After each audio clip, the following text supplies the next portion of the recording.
નમસ્કાર દર્શક મિત્રો, આપ જોઈ રહ્યા છો B24 કલાક ન્યૂઝ। હવે જોઈએ આજના સમાચાર। જાંબુઘોડા તાલુકાના ડુમા ગામના ગુમ થયેલ યુવાનની લાશ રામેશ્વરા નજીક નર્મદા કેનાલમાંથી મળી હત્યા થઈ હોવાની શંકા, પરિવારજનોનો આક્ષેપ। માતાની છત્રછાયા ગુમાવી ચૂકેલ બે બહેનોએ ભાઈની છત્રછાયા પણ ગુમાવી ભાઈની હત્યા થયા હોવાના અહેવાલથી પરિજનો ભયભીત। સત્ય હકીકત તો પોલીસ તપાસમાં જ બહાર આવી શકે।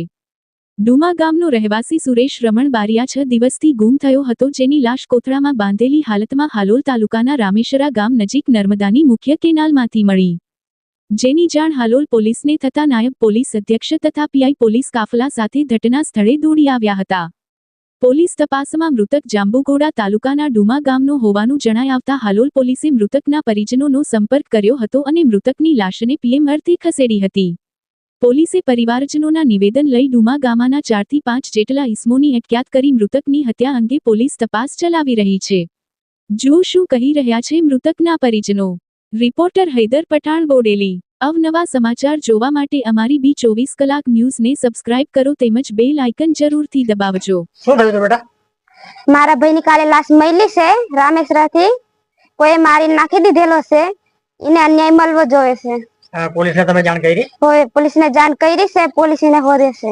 પોલીસ તમારી ત્યાં પોલીસ આઈને તપાસ કરી ગઈ? હો, બધું કરી ગઈ। ગામમાંથી કોઈને જાયેલા છે? હવે જાયેલા છે 4 જણા પેલો છે, એને કેનાલને મારી નાખી દીધેલો છે, તે અમે પોલીસને જાણ કરેલી છે, પોલીસ એને હોદે છે। કોઈને ગામમાંથી તમારે શંકા ખરી કોઈને? ના, કોઈને નહીં। અને ગામમાંથી પોલીસે કોઈને શંકાના આધારે પકડેલા છે? 4-5 પકડેલા છે। શું નામ છે તમારું? સંગીતાબેન। ગામ ડુમાના સુરેશભાઈ રમણભાઈ તારીખ 13/2/2025 ના રોજ આજથી 5 દિવસ પહેલા ગુમ થઈ ગયેલા હતા। એની તપાસ કરતો એની ડેડ બોડી રામેશ્વરા ગામથી કેનાલ પાસેથી એની બિનવારસી એની ડેડ બોડી મળી છે। તપાસ કરતો ડેડ બોડી બહાર કાઢી અને તપાસ કરી એટલે હાલોલ પોલીસને જાણ કરતા હાલોલ પોલીસ આવી અને તપાસ કરી છે। હાલ એ ભાઈને કોઈ આદાવેર નતા, પણ શંકાને આધારે 4-5 ઈસમોને પોલીસ હાલોલ પોલીસ લઈ ગયેલી છે અને એની તપાસ ચાલુ છે।